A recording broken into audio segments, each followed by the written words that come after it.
चलिए, पिछली क्लास में हम लोग बातचीत कर रहे थे, आपको इकोनॉमिक्स के बारे में बता रहे थे। उसको बताते हुए आपको मनी के बारे में आपको बताया था पहले दिन कि मनी क्या होती है, उसके अलग अलग प्रकार, बहुत सारे प्रकार आपको बताए थे।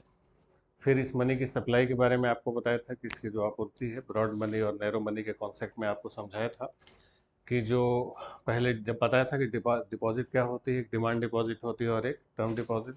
डिमांड डिपॉजिट में आपको बताया था कासा और टर्म डिपॉजिट में राफा होता है। इन्हीं को मिला जुला के एनडीटीएल बोलते हैं, नेट डिमांड और टर्म लायबिलिटी। और यही जो आरबीआई के जितने भी रेशियो होते हैं सब एनडीटीएल के परसेंटेज में होते हैं। ठीक। फिर इसके बाद आपको मनी की सप्लाई बताया था जिसमें M1 मुद्रा होती है। M1 मुद्रा में क्या होती है, लोगों के पास जो करेंसी और सिक्के हैं और प्लस जो बैंकों के पास कैश डिपॉजिट है आरबीआई के पास है। और बताया था कि ये संकीर्ण मुद्रा होती है, नैरो मनी। M2 आपको बताया था कि M2 और डाकघरों में जो डिमांड डिपॉजिट होती है ये भी नैरो मनी में आती है। फिर M3 आपको बताया था कि सबसे ब्रॉड मनी होती है, इसमें M1 और बैंकों के पास जो टर्म डिपॉजिट होता है।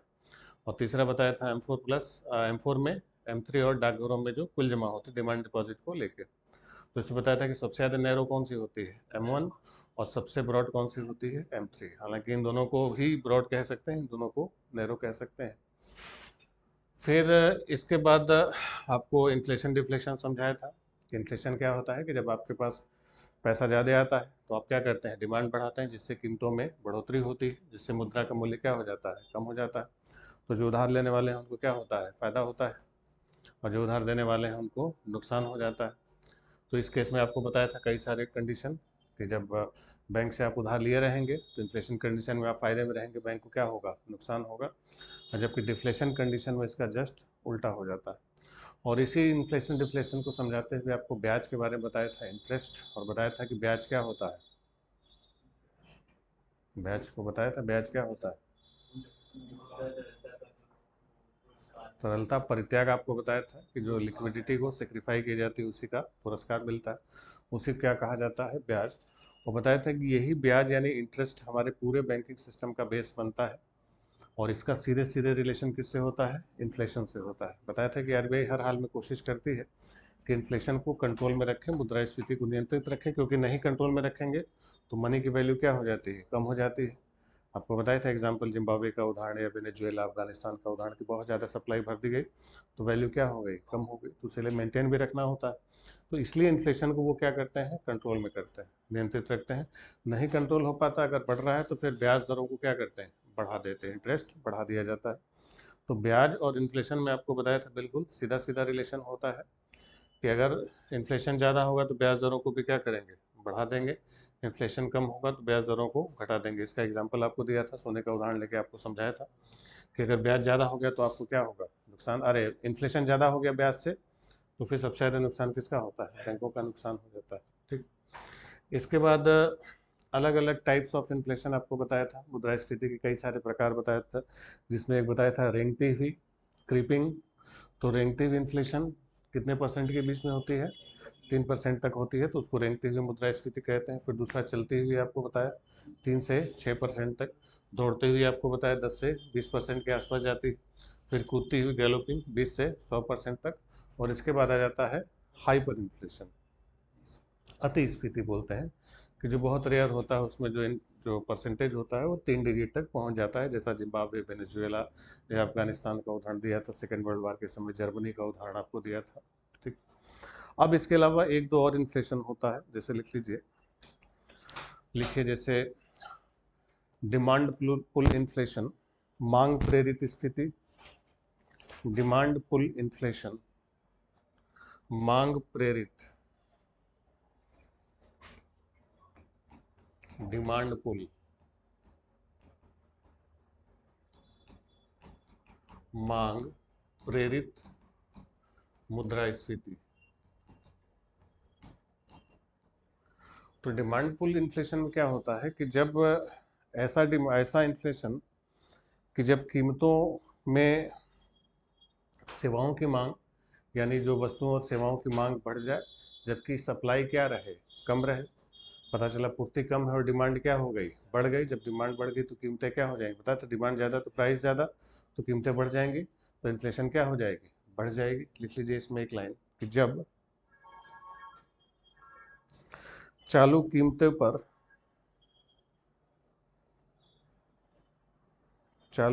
पर वस्तुओं और सेवाओं के लिए कुल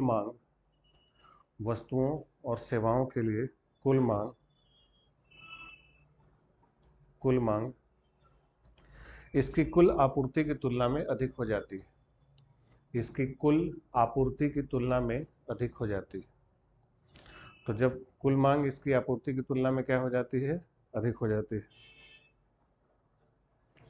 यानी कि सिंपल सी बात कहें कि अगर मुद्रा की आपूर्ति की तुलना में उत्पादन की वृद्धि न हो तो डिमांड बढ़ गई लेकिन प्रोडक्शन नहीं बढ़ा तो महंगाई बढ़ेगी। जब महंगाई बढ़ेगी तो उसी को क्या बोलते हैं? मांग प्रेरित।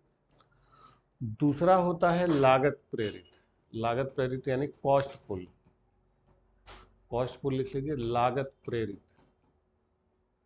मांग, लागत प्रेरित मुद्रास्फीति।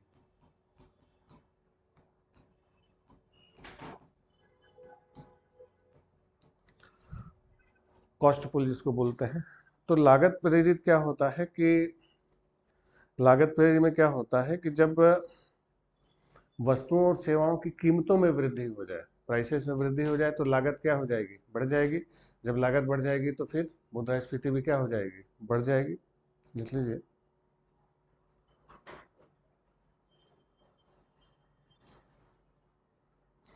जब लागत में वृद्धि होने के परिणाम स्वरूप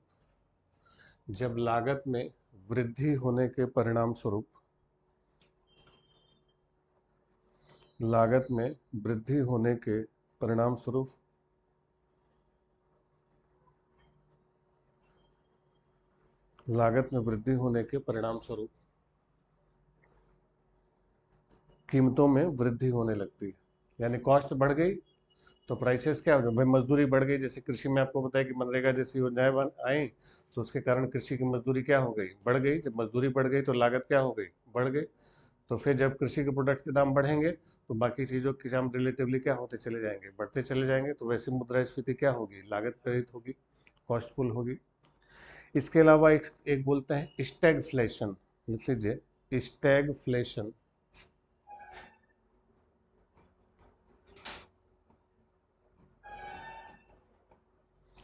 स्टैगफ्लेशन यानी गतिहीन कहते हैं इसको, गतिहीन मुद्रास्फीति।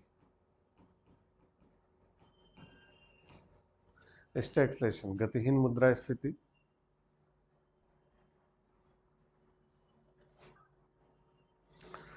तो इसमें क्या होता है कि जैसे आपको बताया था कि जब मुद्रास्फीति की दर बढ़ती है, इन्फ्लेशन बढ़ता है, महंगाई बढ़ती है, तो अगर मान लीजिए कि महंगाई की दर बहुत ज़्यादा बढ़ जाए, ठीक, और महंगाई की दर ज़्यादा बढ़ने की वजह से बेरोजगारी की दर भी बहुत ज़्यादा क्या हो जाए? बढ़ जाए, तो उस अवस्था को क्या बोलते हैं? स्टैगफ्लेशन। लिख लीजिए। जब मुद्रास्फीति की दर जब मुद्रास्फीति की दर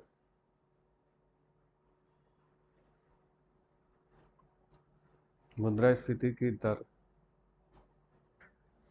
व बेरोजगारी दोनों ही उच्च अवस्था में पहुंच जाए,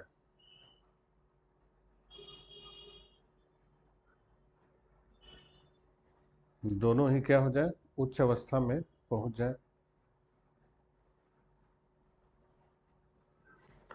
तो उसको क्या बोलते हैं? गतिहीन, स्टैगफ्लेशन। ठीक। अब ये जो मुद्रास्फीति हम लोग कल से पढ़ रहे हैं, ढेर सारे इसके कारण, ढेर सारे व्यवस्थाएं इसकी पढ़ रहे हैं, तो इसके क्या कारण हो सकते हैं? क्यों मुद्रास्फीति होती है? जैसे बताया ना कि मुद्रास्फीति की शुरुआत कहाँ से हो रही है? कि जब आपके पास पैसा ज़्यादा आ रहा है, मुद्रा की आपूर्ति बढ़ रही है। तो ये जो मुद्रा की आपूर्ति बढ़ रही है, मनी की सप्लाई बढ़ रही है, बढ़ कहाँ से रही? क्यों बढ़ रही? इसका कारण क्या है? ठीक। तो इसके बहुत सारे कारण होते हैं, अलग अलग कारण होते हैं। कुछ तो कारण डिमांड और सप्लाई में भी अंतर में आते हैं। कुछ राजकोषीय कारण होते हैं कि सरकार मान लीजिए घाटे की अर्थव्यवस्था, अपना ही घाटा हो रहा है सरकार को, तो उस घाटे को पूरा करने के लिए, बजट बैलेंस करने के लिए आरबीआई से कहा नोट छाप दो, तो उसको बोलते हैं घाटे की अर्थव्यवस्था, डेफिसिट बजट बोलते हैं। तो उसमें सरकार भारी मात्रा में क्या करेगी? नोट छापेगी। जब नोट छापेगी तो मनी की सप्लाई क्या हो जाएगी? बढ़ जाएगी। तो कई बार सरकार भी इसमें जिम्मेदार हो जाती है इन्फ्लेशन को बढ़ाने में। और भी कई सारे कारण होते हैं कि मुद्रास्फीति केवल एक कारण से नहीं होती, उसके ढेर सारे अलग अलग फैक्टर्स होते हैं, अलग अलग कारण कारण हो सकते हैं। लिख लीजिए, मुद्रास्फीति के कारण, मुद्रास्फीति के कारण, कॉजेज ऑफ इन्फ्लेशन, मुद्रास्फीति के कारण। मुद्रास्फीति कल समझाया था आपको अच्छे से, जब चारों कंडीशन होगी तभी क्या कहे जाएंगे, इन्फ्लेशन। तो पहला कारण तो ये होगा, सरकारी कारण से शुरू करते हैं, कि जब सरकार अपने सार्वजनिक व्यय में वृद्धि करेगी। सार्वजनिक व्यय का मतलब कि सरकार ढेर सारी योजनाएं बनाती है, लोगों को स्कीम देती है, लाभ दिया जाता है, पैसा दिया जाता है, सब्सिडी दी जाती है, तो वो क्या है, सार्वजनिक व्यय सरकार कर रही है, खर्च कर रही है। ठीक, ढेर सारी कंपनियों की स्थापना कर रही है, कंपनियां बनाए, फैक्ट्री बनाए, तो जो भी कंपनी बनाए, फैक्ट्री बनाए, तो उससे सरकार क्या कर रही है, पैसा खर्च कर रही है। यानी मनी की सप्लाई मार्केट में सरकार क्या कर रही है, बढ़ा रही है। तो जब सरकारी मनी की सप्लाई सरकार बढ़ा रही है तो फिर उससे क्या होगा, इन्फ्लेशन बढ़ेगा। लिख लीजिए, पहला, सार्वजनिक व्यय में वृद्धि, सार्वजनिक व्यय में वृद्धि। सार्वजनिक व्यय यानी सरकार का जो खर्चा है उसको क्या हो जा रहा है, बढ़ जा रहा है।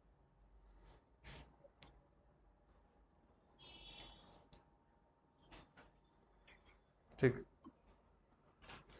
दूसरा लिखिए, घाटे की वित्त व्यवस्था, डेफिसिट फाइनेंसिंग। इसमें पूरा लिखने की जरूरत है, बस पॉइंट पॉइंट आपको लिखवा दे रहे हैं। घाटे की वित्त व्यवस्था, डेफिसिट फाइनेंसिंग। घाटे की वित्त व्यवस्था, डेफिसिट फाइनेंसिंग कहा जाता है। तो घाटे की व्यवस्था का मतलब कि सरकार का जब खर्चा ज़्यादा हो जाता है और इनकम कम हो जाती है, तो मामला माइनस में चला गया सरकार, भाई खर्चे तो बहुत ज़्यादा हैं और आमदनी क्या हो जाती है, कम हो जाती है। तो घाटे की वित्त व्यवस्था, ये बजट भी आप पढ़ेंगे कि जब सरकार को नुकसान होता है तो सरकार क्या करती है, पैसा लेगी कहीं ना कहीं से, बाहर से उधार लेगी, आरबीआई कहेगी नोट छापो, फिर निकालेंगे पैसा, खर्चा तो करना ही उतना, तो पता चला डिमांड क्या हो जाएगी, बढ़ जाएगी। तो घाटे की वित्त व्यवस्था एक बड़ा फैक्टर होते हैं। जनरली सरकारें इसको करना ही तो नहीं चाहिए, लेकिन करती हैं, क्योंकि अपने आप को भी तो बैलेंस लेके चलना है। भाई बजट का आंकड़ा आपको बैलेंस दिखाना ही पड़ेगा किसी भी हाल में। कि जैसे सरकार जब भी अब आपको बजट पढ़ाएंगे तो सरकार का जो बजट घाटा होता है, तो टोटल खर्चों में टोटल इनकम को घटा दिया जाता है कि भाई खर्चा ज़्यादा है और आमदनी कम है। तो खर्चा ज़्यादा है और आमदनी कम है तो वही घाटा होता है, उसी को बजट घाटा बोलते हैं। बजट घाटे का फॉर्मूला भी आएगा। यानी खर्चा सरकार ने ज़्यादा कर दिया और आमदनी कम हो गया। प्रैक्टिकली देखा जाए तो ये हो नहीं सकता, खर्चा ज़्यादा आमदनी कम कैसे होगा। भाई जितना खर्चा है उतना तो आमदनी होगी, तभी तो खर्चा किए। समझ रहे हैं इस बात को, कि सरकार का बजट घाटे में जा रहा है, इसका मतलब क्या है, टोटल एक्सपेंडिचर टोटल इनकम से कम है। ये कागज पर आप कह सकते हैं हो सकता है, प्रैक्टिकली नहीं हो सकता। क्यों, खर्चा कब करेंगे, जब आएगा तब तो खर्चा करेंगे। यानी कहीं ना कहीं से आया तभी तो खर्चा किए, तो जो आया तो चुकता तो करना ही करना पड़ेगा। यानी वो एक्सेस खर्चा कर रहे हैं, ज़्यादा। यानी जा तो रहा है मार्केट में पैसा ना, पैसे का फ्लो क्या हो रहा है, बढ़ रहा है। अब पैसे के फ्लो के बढ़ने से एम्प्लॉयमेंट जनरेट हो रहा है कि नहीं। जैसे आपको पहले दिन कीन्स के बारे में आइडिया दिया था, तो उसने कहा था ना कि भाई आप ब्याज को कम नहीं रख सकते, पैसा दीजिए तो, लेकिन एम्प्लॉयमेंट भी आपको देना पड़ेगा। तो और पूर्ण रोजगार की स्थिति समाज में होना थोड़ा सा मुश्किल हो जाता है। ठीक है, चलिए खैर, अभी धीरे धीरे करके ये चीज़ें आपको समझ में आएंगी। तो घाटे की वित्त व्यवस्था भी इन्फ्लेशन का एक बड़ा कारण हो जाता है। ठीक, अगला लिखिए, सस्ती मौद्रिक नीति, चीप मॉनेटरी पॉलिसी। सस्ती मौद्रिक नीति, चीप मॉनेटरी पॉलिसी। तो मॉनेटरी पॉलिसी का मतलब अभी जब आपको आरबीआई पढ़ाएंगे, जैसे बताया था एनडीटीएल में कमी करते हैं, सीआरआर, एसएलआर, तो वो सबको क्या करेंगे, घटाएंगे, पढ़ाएंगे। भाई एसएलआर घटाएंगे, सीआरआर घटाएंगे, ताकि बैंकों के पास पैसा क्या हो जाए, ज़्यादा हो जाए। आरबीआई के पास पैसा कम रहे, जब बैंकों के पास पैसा ज़्यादा होगा। चिप का मतलब ब्याज दरों को कम कर देना। जब ब्याज दर कम कर देंगे, आरबीआई जो बैंकों को पैसा दे रही है, उधार दे रही है, तो उस पर ब्याज दरें कम कर देगी। जब कम करेगी तो बैंक क्या होगा, ज़्यादा से ज़्यादा पैसा लेंगे आरबीआई से। जब बैंक ज़्यादा पैसा लेंगे तो उधार भी क्या करेंगे, ज़्यादा देंगे, ब्याज दरें कम होंगी, भाई इंटरेस्ट आपको कम मिलेगा तो आप ज़्यादा उधार लेंगे, जब ज़्यादा उधार लेंगे तो मनी की सप्लाई क्या हो जाएगी, बढ़ जाएगी। तो इंटरेस्ट का कम होना भी एक बड़ी समस्या हो जाती है। जैसे आपको बताया था कि अमेरिका में एक बताया था कि वो लिक्विडिटी ट्रैप बना हुआ था, कि सरकार चाहती थी लोगों के पास खूब पैसा हो, लोग डिमांड बढ़ाएं, खूब सस्ते दर पर कर्जा बांटना शुरू कर दें। तो भाई सस्ते दर पर कर्जा बांटना शुरू कर दिया तो आदमी के पास जब पैसा आ गया तो फिर आरबीआई क्या करेगा, अरे व्यक्ति क्या करेगा, सोना खरीद के रख लेगा, जमीन में इन्वेस्ट करेगा, प्रोडक्टिव कामों में नहीं लगाएगा, क्योंकि ब्याज दरें बहुत कम है, वो वापसी का कोई लोड है नहीं। तो उससे अच्छा सोना खरीद के रख लो, जमीन मकान खरीद लो, बाद में बढ़ेगा। तो सस्ती मौद्रिक नीति भी, यानी कि सस्ते दर पर लोगों को पैसा मुहैया कराना, ये भी क्या हो जाता है, इन्फ्लेशन का एक कारण बनता है, मुद्रास्फीति का कारण बनता है। ठीक। इसके अलावा जब सरकार अपनी नीतियां बनाती है तो उससे लोगों की आमदनी बढ़ती है, भाई सरकारी नौकरियां दी जा रही लोगों को, जैसे होता ना पे कमीशन आया, अब पे कमीशन आया तो पता चला पे कमीशन लगा तो लोगों की सैलरी क्या हो गई, बढ़ गई। जब लोगों की सैलरी बढ़ी, जीवन स्तर बढ़ा, तो डिमांड क्या करेंगे, बढ़ा देंगे, जब डिमांड बढ़ा देंगे तो इन्फ्लेशन क्या हो जाएगा, बढ़ जाएगा। तो इसलिए व्यय योग्य आय में वृद्धि, व्यय योग्य आय में वृद्धि,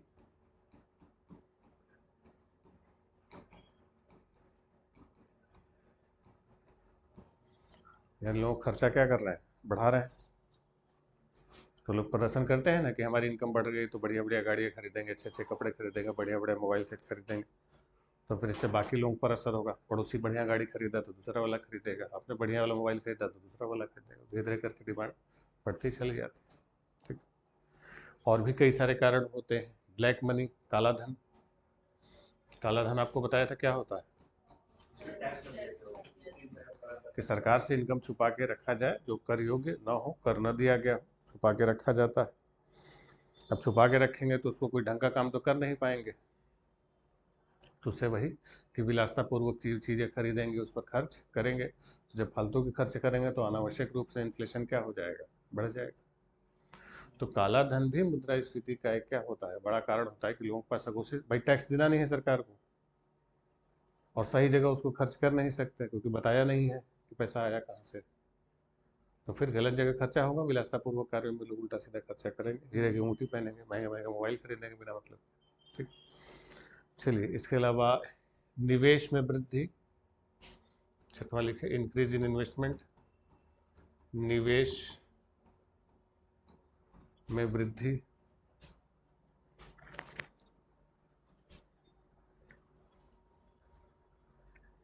ठीक है, कि जब फर्मों को, कंपनियों को प्रॉफिट होता है तो कंपनियां क्या करती हैं, इन्वेस्टमेंट करती है, नए नए प्रोजेक्ट्स में हाथ लगाएंगे। जब महिंद्रा को फायदा हुआ, 10 नई ब्रांचें खोल के, 10 नई ब्रांचें खोली, तो हर जगह एसी लगवाएंगे, हर जगह कुर्सी लगवाएंगे, हर जगह लैपटॉप, हर जगह सारी व्यवस्थाएं करेंगे, लोगों को रोजगार मिलेगा, इनकम बढ़ेगी, इनकम बढ़ेगी तो डिमांड अपने आप क्या हो जाएगी, बढ़ जाएगी। तो जब प्रॉफिट ज़्यादा होने लगता है तो इन्वेस्टमेंट की मात्रा भी क्या होने लगती है, बढ़ने लगती है, जब इन्वेस्टमेंट की मात्रा बढ़ने लगती है तो फिर वो इन्फ्लेशन को जन्म देती है। ठीक। इसके अलावा लिखते हैं करों में कमी, रिडक्शन इन टैक्सेस, करों में कमी, कि सरकार कई बार करों में क्या करती है, कटौती करती है, तो करों में कमी करेंगे तो सरकार को पैसा देना था वो लोग क्या करेंगे, खुद खर्चा करेंगे, जुआ सट्टेबाजी यही सब करेंगे, फालतू के खर्चे लगाएंगे, आईपीएल में, ड्रीम इलेवन में पैसा लगाएंगे। ठीक। तो करों में कमी होने से क्या होता है कि लोगों के पास पैसा एक्स्ट्रा बच जाता है, सरकार के पास पैसा कम जा रहा है, लोगों के पास पैसा एक्स्ट्रा आ रहा है, तो लोग उसको खर्च करेंगे, जब खर्च करेंगे तो भाई इन्फ्लेशन क्या हो जाएगा, बढ़ जाएगा। इसके अलावा लिख लीजिए सार्वजनिक ऋण में कमी, रिडक्शन इन पब्लिक डेट, सार्वजनिक ऋण में कमी,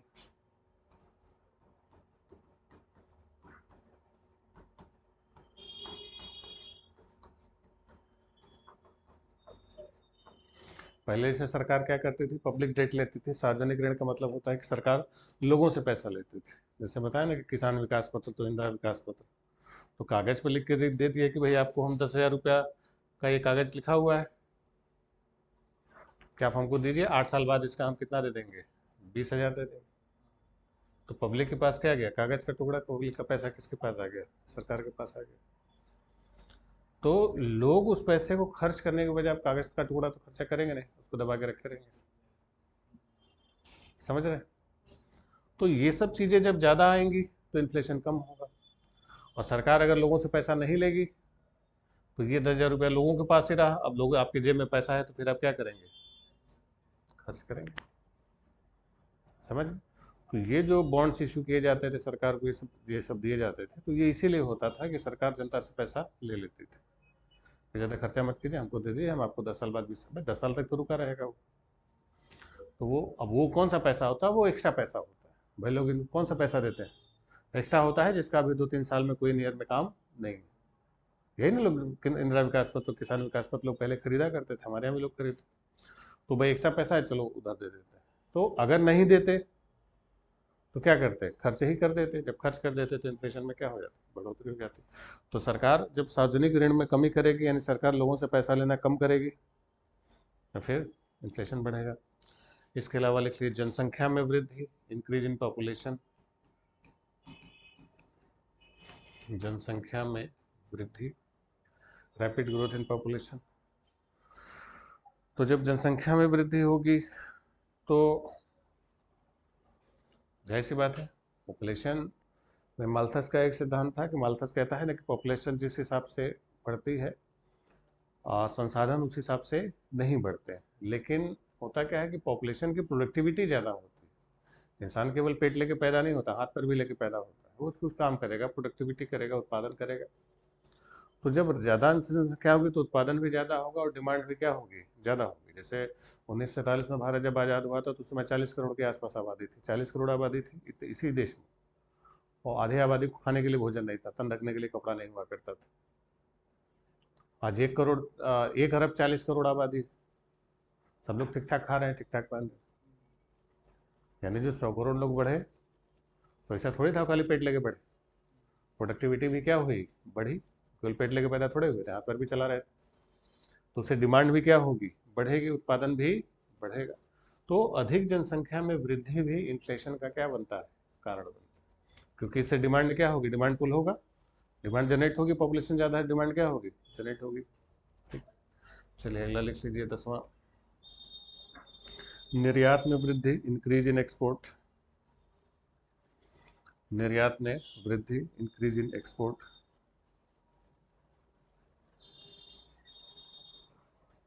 ठीक, तो निर्यात में वृद्धि का मतलब होता है कि जब एक्सपोर्ट बढ़ जाए हमारा, तो एक्सपोर्ट बढ़ने से दोनों चीज़ें होती हैं कि पहली बार जब निर्यात हो गया तो जो एक्सपोर्टर है उनको क्या होगा? प्रॉफिट ज़्यादा होगा। जब प्रॉफिट ज़्यादा होगा तो उनकी डिमांड भी क्या हो जाएगी? बढ़ जाएगी। मांग उनकी बढ़ेगी तो इन्फ्लेशन भी क्या होगा? बढ़ेगा। और दूसरी बात, जब एक्सपोर्टर होगा वो अपने देश में ना बिजनेस करके, भाई विदेशों में पैसा ज़्यादा मिल रहा है तो निर्यात ज़्यादा करेगा। जब निर्यात चीज़ों का ज़्यादा करेगा तो अपने देश में उस चीज़ की जो है कि उपस्थिति या अवेलेबिलिटी क्या हो जाएगी? कम हो जाएगी।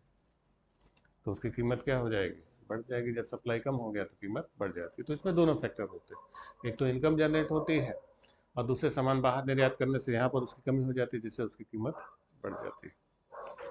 ठीक, तो ये सब इन्फ्लेशन में बढ़ोतरी के कुछ कारण हैं।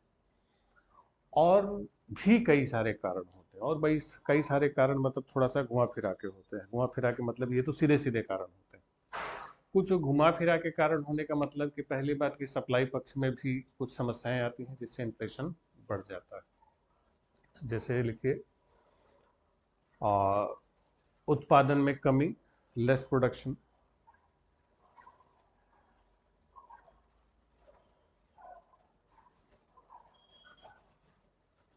उत्पादन में कमी। अब उत्पादन में कमी, एक समझ लीजिए कि ये सप्लाई से जुड़ा हुआ एक कारण है। ठीक है, ये पूर्ति से जुड़ा हुआ कारण है। क्यों? क्योंकि मान लिया कि उत्पादन में कमी हो गई तो पता चला कि सप्लाई कम हो गई और डिमांड उतनी ही है। प्रोडक्शन क्या हो गया? कम हो गया। तो जब सप्लाई उतनी ही है, सप्लाई कम हो गई और डिमांड उतनी ही है तो प्राइस अपने आप क्या हो जाएगी? बढ़ जाएगी। उत्पादन में कमी के कई सारे कारण हो सकते हैं। मजदूरों से समस्या है, या इंडस्ट्रीज में कोई समस्या है, या होता है ना कि प्राकृतिक आपदाएं आती हैं कि पता चला कि बाढ़ आ गया, सूखा आ गया, फसल खराब हो गई। फसल खराब हो गई तो उत्पादन क्या हो गया? कम हो गया। अब जितनी ही चीज़ें हैं उनकी मांग क्या हो जाएगी, बढ़ जाएगी। या हड़तालें हो गई बड़ी बड़ी मजदूरों में, मिल मालिकों में, मजदूरों में, नहीं होता है कई बार हड़ताल हो गई तो उससे भी उत्पादन पर असर पड़ता है। ठीक, तो कई सारे इसमें सप्लाई लेवल से भी होता है कि उत्पादन अगर कम हो गया, जैसे मान लीजिए कि इस साल गेहूं का उत्पादन कम हुआ, मौसम खराब रहा और डिमांड उतनी ही है, प्रोडक्शन क्या हो गया, कम, तो कीमत क्या हो जाएगी, बढ़ जाएगी ऑटोमेटिक। इसके अलावा लिख लीजिए कुछ कृत्रिम अभाव भी होते हैं, लिख लीजिए आर्टिफिशियल स्कैरसिटी, कृत्रिम अभाव।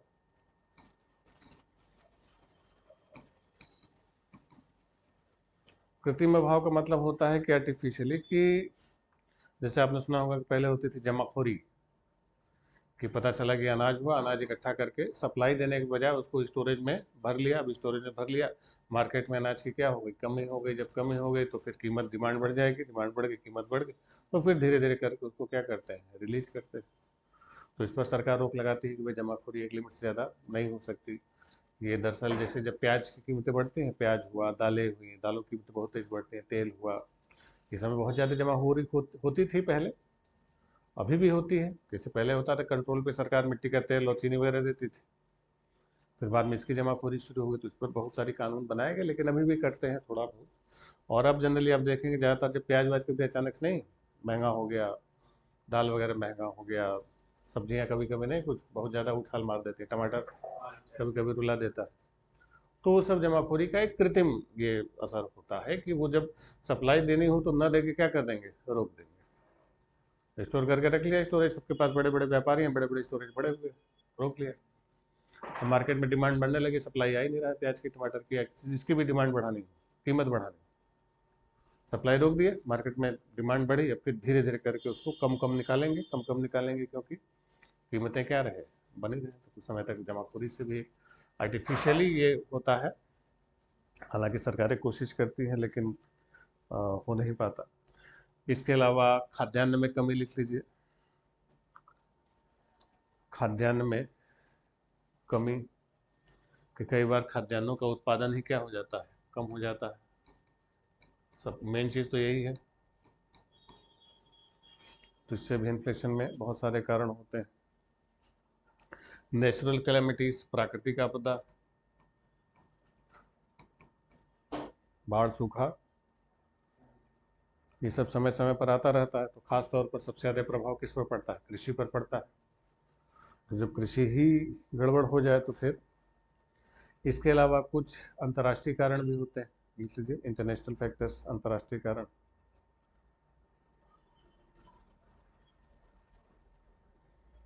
तो अंतर्राष्ट्रीय कारणों में भी एक देश का दूसरे देश के साथ जैसा रिलेशन है, पता चला हमारे यहाँ से चीनी पाकिस्तान, पाकिस्तान से चीनी भारत आनी है, भारत से कुछ पाकिस्तान जाना है, तो इसमें कुछ समस्या होगी, सप्लाई रोक दिए, सप्लाई रोक दिए तो कीमत बढ़ जाएगी। या किसी दूसरे देश में, जैसे आपने सुना होगा कि जो रिफाइन ऑयल जो वगैरह बनते हैं तो इसमें पाम ऑयल पड़ता है, पाम ऑयल पता चला इंडोनेशिया से आ रहा है, पाम ऑयल पड़ता है नाइजीरिया से आ रहा है, वहाँ पर उसकी कीमतें क्या हो गई, बढ़ गई। जब वहाँ पर कीमतें बढ़ गई तो हमारे यहाँ खाद्य तेलों की कीमतें क्या हो जाती, बढ़ जाती, क्योंकि वहाँ पर बढ़ा, अब वहाँ पर बढ़ा तो हमारे यहाँ दाम बढ़ जाता है। तो ये अंतर्राष्ट्रीय फैक्टर भी होते हैं कि पता चला कि देश से बहुत ज़्यादा व्यापार हो रहा है, खासतौर पर खाद्य तेलों में बहुत ज़्यादा होता है, तो इसकी कीमतों में वृद्धि का हमारे यहाँ का कारण नहीं है। ये सब किस कारण से होता है, विदेशी प्रभाव से होता है, क्योंकि जो चीज़ें विदेशों से जुड़ी है वहाँ पर अगर असर हुआ तो हमारे यहाँ बढ़ जाता है। जैसे आईटी सेक्टर है, आईटी सेक्टर पूरी तरीके से विदेशों पर निर्भर होता है, तो वहाँ पर जैसे जैसे कीमतें बढ़ती घटते हैं उसका सीधा सीधा असर हमारे ऊपर होता है। ठीक, चलिए, तो ये सब बहुत सारे कारण होते हैं किसके, इन्फ्लेशन के। अब समझ गए मुद्रास्फीति के क्या क्या कारण हो सकते हैं। अब इसके कुछ इफेक्ट्स, इफेक्ट्स हालांकि कल आपको बताया था, उसी को थोड़ा सा विस्तार से लिख लिया, मुद्रास्फीति के प्रभाव, इफेक्ट्स ऑफ इन्फ्लेशन, मुद्रास्फीति के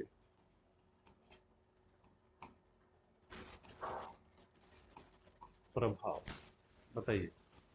कई सारे प्रभाव आपको बताए थे, क्या क्या हो सकता है। जैसे बताइए कि कल आपको इन्फ्लेशन डिफ्लेशन में कंपेयर करके बताया था कि डिफ्लेशन बिल्कुल नहीं होना चाहिए, क्योंकि डिफ्लेशन की स्थिति क्या होती है, बहुत गंभीर हो जाती है। डिमांड का कम होना एक बहुत बड़ा संकट हो जाता है। इन्फ्लेशन ठीक है लेकिन एक हद तक, वो हद आपको बताया था कि इंटरेस्ट के रेंज में रहे, और अगर शब्दों का खेल करें तो वही रेंगती हुई या चलती हुई स्थिति मान लीजिए ठीक है। उससे ज़्यादा हो जाए तो फिर क्या हो जाएगा, गंभीर समस्या हो जाती, अलग अलग समस्याएं। तो क्या क्या असर पड़ेगा मुद्रास्फीति का? चलिए, निश्चित आय वर्ग जो है, फिक्स इनकम वाले ग्रुप है, इनका इन्फ्लेशन पर क्या असर पड़ेगा? अच्छा असर पड़ेगा या बुरा असर पड़ेगा? भाई चीज़ों की महंगाई, चीज़ें कीमतें हो गई, पैसा उतना ही है, मनी की सप्लाई आपके पास उतनी है, मनी की वैल्यू इन्फ्लेशन में क्या हो जाती है, कम हो जाती है। तो जो टीचर है, जो नॉर्मल सैलरीड पर्सन है, जो लेबरर्स है, मजदूर है, जिनकी फिक्स इनकम, तो उनको क्या होगा, भारी नुकसान होगा। लिख लीजिए, निश्चित आय वर्ग पर प्रभाव, effects on fixed income group. निश्चित आय वर्ग पर प्रभाव, निश्चित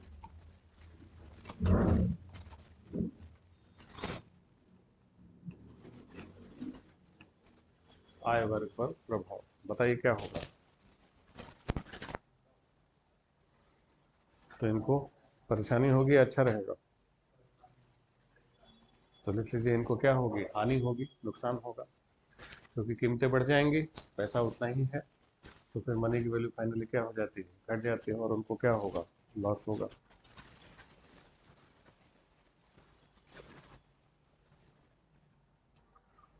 अब दूसरा, इन्वेस्टर्स, निवेशकों पर क्या प्रभाव पड़ेगा?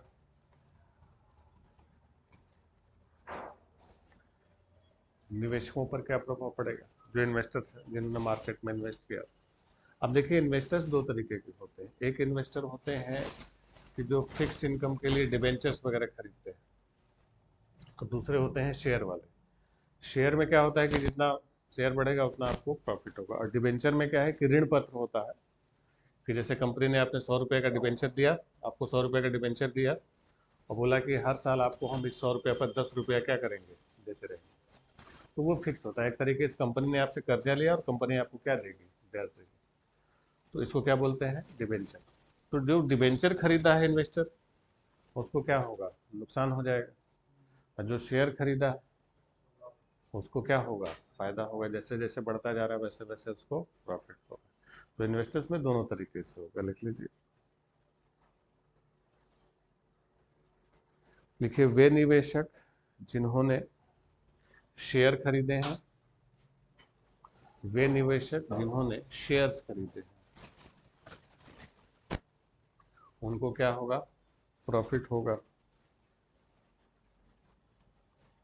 और वो निवेशक जिन्होंने डिबेंचर्स,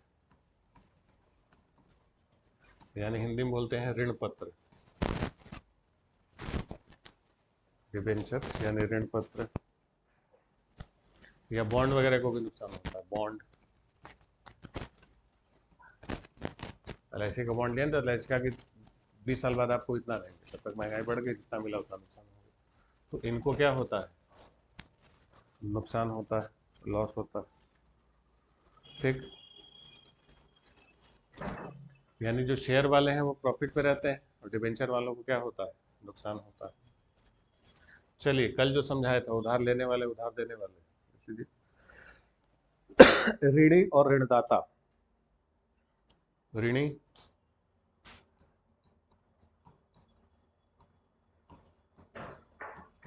और ऋणदाता कल समझाए थे, किसको फायदा किसको नुकसान। ऋणी मतलब उधार लेने वाला, ऋणदाता यानी उधार देने वाला। यहाँ पर इन्फ्लेशन की बात कर रहे हैं तो क्या होगा, किसका फायदा किसका नुकसान, इसका फायदा हो गया और इसका क्या होगा, लॉस होगा। कल समझाया था, 10 रुपये का एग्जाम्पल देके समझाया था कि आपने हमें 10 रुपया दिया, हम किलो आलू खरीदे, 1 महीने बाद आपको वापस किया, तब तक आलू कितने का हो गया, 20 रुपये का हो गया, तो आपका क्या हो जाएगा, लॉस हो जाएगा।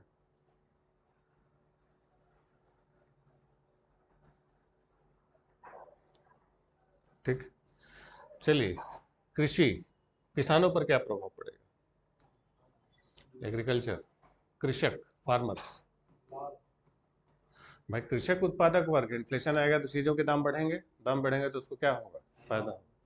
तो किसान क्योंकि उत्पादक वर्ग है तो इसको क्या होगा, प्रॉफिट होगा।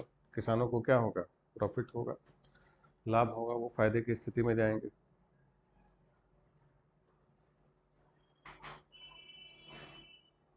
ठीक है। उद्यमियों पर या उत्पादकों पर क्या प्रभाव पड़ेगा, उद्यमी या उत्पादक, इनको भी क्या होगा, प्रॉफिट होगा। मिडिल क्लास, मध्यम वर्ग, कल समझाया था मिडिल क्लास के इनकम पे क्या असर पड़ेगा, सबसे ज़्यादा यही खाएंगे, तो सबसे ज़्यादा यही नुकसान में जाते हैं, क्योंकि इनकी डिमांड ज़्यादा होती। भाई जो लोअर क्लास है उसकी डिमांड ही नहीं है ज़्यादा, जब डिमांड उसकी ज़्यादा नहीं है तो उसको ज़्यादा नुकसान नहीं है। ज़्यादा डिमांड किसकी है, मिडिल क्लास, इनकम कम है, कूदेंगे ज़्यादा, तो फिर क्या होगा, नुकसान ज़्यादा हो जाएगा। सेविंग्स, बचत पर क्या प्रभाव पड़ेगा, बचत ज़्यादा होगी या कम होगी, बताइए। इन्फ्लेशन में सेविंग्स ज़्यादा होगी या कम होगी, पर पैसा बचेगा ही नहीं, आपका इन्वेस्ट कहाँ से करेंगे, तो सेविंग्स भी क्या हो जाएंगी, कम हो जाएंगी, बचत की संभावना कम होगी। प्रॉफिट ही नहीं रहेगा तो क्यों रखेंगे आप पैसा अपने पास, बचेगा ही नहीं, पहली बात तो इतना। चलिए, एम्प्लॉयमेंट, रोजगार पर क्या प्रभाव पड़ेगा, सोच के बताइएगा।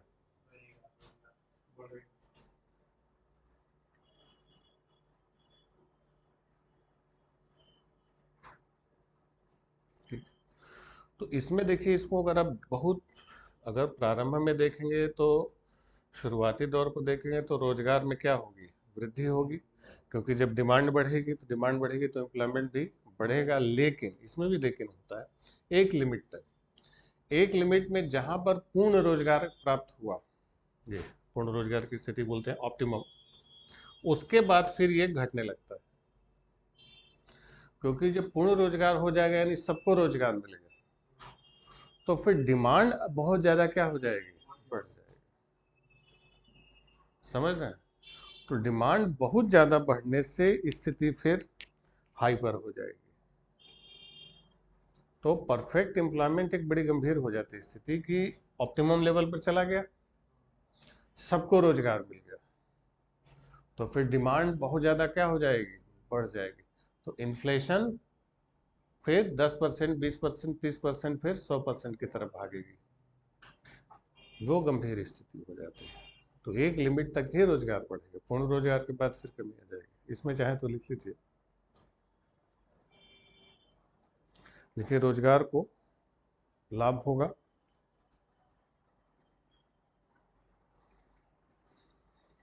रोजगार को क्या होगा, लाभ होगा, क्योंकि कीमतें अधिक होने के कारण, क्योंकि कीमतें अधिक होने के कारण उत्पादकों को लाभ होता है, कीमतें अधिक होने के कारण उत्पादकों को क्या होता है, लाभ होता है, तो वे अधिक उत्पादन करते हैं। कीमतें अधिक होने के कारण उत्पादक को लाभ होता है, तो वे उत्पादन क्या करेंगे, अधिक करेंगे। उत्पादकों को लाभ होता है तो वो उत्पादन क्या करेंगे, अधिक करेंगे। इससे नए उद्योग स्थापित होंगे, इससे नए उद्योग स्थापित होंगे,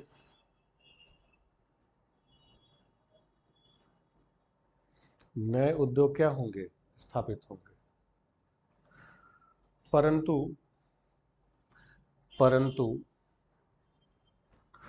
पूर्ण रोजगार की स्थिति, परंतु पूर्ण रोजगार की अवस्था, पूर्ण रोजगार की अवस्था के बाद कीमतें बहुत तेजी से बढ़ती हैं, कीमतें बहुत तेजी से बढ़ती हैं, और रनिंग इन्फ्लेशन यानी दौड़ती हुई मुद्रास्फीति आ जाती है, दौड़ती हुई मुद्रास्फीति की अवस्था आ जाती है, दौड़ती हुई मुद्रास्फीति की अवस्था आ जाती है, जिससे कम आय वाले लोग, जिससे कम आय वाले लोग वस्तुओं और सेवाओं का क्रय नहीं कर पाते, वस्तुओं और सेवाओं का क्रय नहीं कर पाते, वस्तुओं और सेवाओं का क्रय नहीं कर पाते, इसलिए मांग कम होने लगती है, फिर डिमांड घटेगी और अंततः बेरोजगारी बढ़ने लगेगी। अंततः बेरोजगारी क्या हो जाएगी, बढ़ जाती है। ये देखिए इस तरीके जाता है ऑप्टिमम पर लेवल पर, जहाँ एम्प्लॉयमेंट पहुंचा उसके बाद फिर बेरोजगारी बढ़ी, अंततः बेरोजगारी में वृद्धि हो जाएगी। समझ गए? तो पूर्ण रोजगार की अवस्था के बाद डिमांड क्या हो जाती है, बहुत ज़्यादा बढ़ जाती है, तो जिससे एम्प्लॉयमेंट फिर से बढ़ने लगता है। तो इसमें एक हद तक रोजगार को फायदा मिलेगा, उसके बाद उसको क्या हो जाता है, समाप्त हो जाता है। ठीक है, चलिए बैंकों पर क्या असर पड़ेगा इन्फ्लेशन का।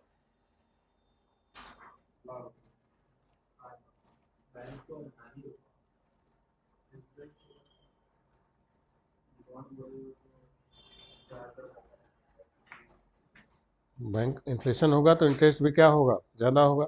जब ब्याज ज़्यादा होगा तो ज़्यादा ब्याज की लालच में लोग पैसा कहाँ जमा करेंगे, बैंक में। तो बैंकों को क्या होगा, लाभ होगा। भाई आप पैसा देंगे बैंक को खूब ना, तो पता चला कि बैंक ने ब्याज दरें बढ़ा दी, तो लोग अपने पास पैसा जमा करने के बजाय कहाँ पैसा जमा करेंगे, बैंक। तो बैंक, और बैंक उस पैसे को क्या करेगा, दूसरे को देगा। क्योंकि इन्फ्लेशन चल रहा है तो डिमांड भी पर से की बढ़ेगी, तो बैंकों को क्या होता है, प्रॉफिट होता है, इसलिए बैंकों को लाभ होता है। इंश्योरेंस कंपनियों को, इंश्योरेंस वालों को प्रॉफिट होगा, पैसा आएगा तो लोग इंश्योरेंस करेबे करेंगे, तो बैंकों को भी लाभ होगा, इंश्योरेंसों को भी लाभ होगा।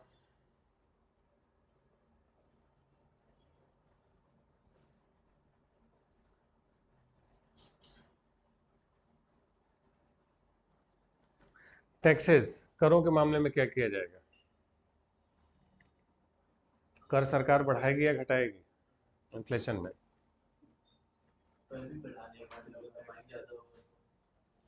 सरकार करों को क्या करेगी, बढ़ाएगी या घटाएगी,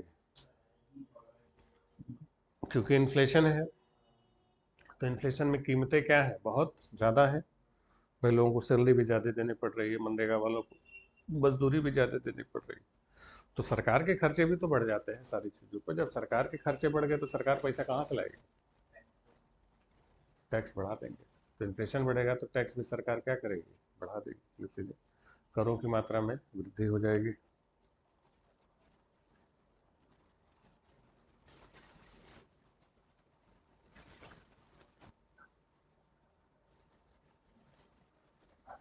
पब्लिक डेप्ट, सार्वजनिक ऋण बढ़ेंगे या घटेंगे, सरकार लोगों से उधार लेगी या नहीं लेगी, बढ़ेंगे। भाई सरकार का खर्चा बढ़ रहा है तो पैसा उठाएगी, वही पेपर जारी करेगी, लोगों से पैसा लेना शुरू करेगी, सार्वजनिक ऋण भी क्या हो जाएंगे, बढ़ जाएंगे। नैतिक प्रभाव क्या होगा, मोरल इफेक्ट, लोगों की नैतिकता पर इसका असर पड़ेगा इन्फ्लेशन का।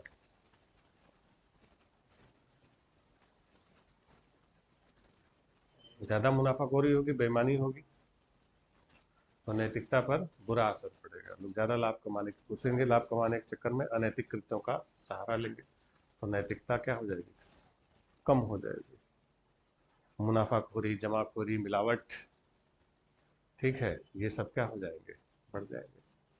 और इससे कुछ राजनीतिक और सामाजिक प्रभाव भी पड़ते हैं, हालांकि ये जब बड़े लेवल पर होता है तब, कि जब जर्मनी में बहुत ज़्यादा इन्फ्लेशन आया, अस्थिरता आई फर्स्ट वर्ल्ड वार के बाद, बताया था गैलोपिंग आने लगा, कभी ऊपर कभी नीचे, तो लोगों का मुद्रा पर से असर खत्म होने लगा, तो फिर वहाँ पर जड़ें जमा, सरकार अलोकप्रिय हो गई। तो सरकार पर से लोगों का भरोसा उठेगा कि भाई सरकार कुछ कर ही नहीं पा रही, तो फिर यही जन्म देगी तानाशाही को, डिक्टेटरशिप को, कि भाई सरकार नहीं काम कर रही, कोई व्यक्ति काम करेगा। तो जो इटली और जर्मनी जैसे देशों में नाजी पार्टी वगैरह उभरती है, तो उसमें इन चीज़ों का बड़ा योगदान है, कि आर्थिक रूप से भयंकर अस्थिरता आएगी तो सरकार अलोकप्रिय होगी, तो सरकार गालियाँ देंगे, बोलेंगे ना यार कोई डिक्टेटर क्या टाइप के आदमी की जरूरत है। तो उसी का फायदा हिटलर ने उठाया, कि सरकार बिल्कुल बदनाम हो चुकी थी, सरकार नकारा है, कुछ नहीं कर पा रही, तो हिटलर आ गया। तो बहुत सारे देशों में राजनीतिक बदलाव में इन्फ्लेशन वगैरह का बड़ा योगदान रहा। बहुत ज़्यादा इन्फ्लेशन हुआ तो उससे राजनीतिक तौर पर क्या हो जाएंगे, चेंजेस होते हैं। तो खासतौर पर तानाशाही जैसे जिन देशों में उभरी, उसमें उन देशों की राजनीति आर्थिक अस्थिरता का बहुत बड़ा योगदान था। कि आर्थिक रूप से बताया था कि जब हाइपरफ्लेशन कंडीशन होगी, गैलोपिंग होने लगेगा, तो लोगों का मुद्रा पर से विश्वास क्या होगा, भाई मुद्रा की वैल्यू ही खत्म हो गई। सरकार पर भी मुद्रा कौन जारी करता है, सरकार। सरकार गारंटी कौन लेगा, नहीं मानेगा, बेकार है सरकार, सरकार चोर है, सरकार कुछ नहीं कर पा रही। तो फिर सत्ता परिवर्तन और खास तौर पर तानाशाही जैसी प्रवृत्तियां इसके बाद जन्म दे सकती हैं। ठीक। तो ये बहुत सारे असर है। अब इसको कंट्रोल करने के भी सरकार बहुत सारे उपाय करती है, सामाजिक तौर पर, आर्थिक तौर पर क्रेडिट कंट्रोल, डिमोनेटाइजेशन वगैरह किया गया, टैक्सेस को बढ़ाया गया। भाई टैक्स वगैरह बढ़ाएंगे तो इसको कंट्रोल करने के कई सारे उपाय भी सरकार करती है। क्या क्या उपाय होगी, और इसको जो सबसे इसमें इम्पोर्टेंट चीज़ है, इसको कैलकुलेट कैसे करते हैं, इन्फ्लेशन कितना है इसका पता कैसे लगाते हैं, इस पर हम लोग कल की क्लास में बातचीत करेंगे। ठीक है, तो इसको बिल्कुल ध्यान से सुनिएगा। कल वाली जो क्लास पढ़ा है तो उसको ध्यान से एक बार फिर से देखिए, क्योंकि वही चीज़ मेन है, उसी से सारी चीज़ें लिंक है। ठीक है, तो अगर उसको आप समझ गए हैं तो ये सब चीज़ें आपके लिए बहुत आसान है। कल की चीज़ें उसी से भी आसान होंगी अगर इसको आप समझे हैं तो। ठीक है, मिलते हैं।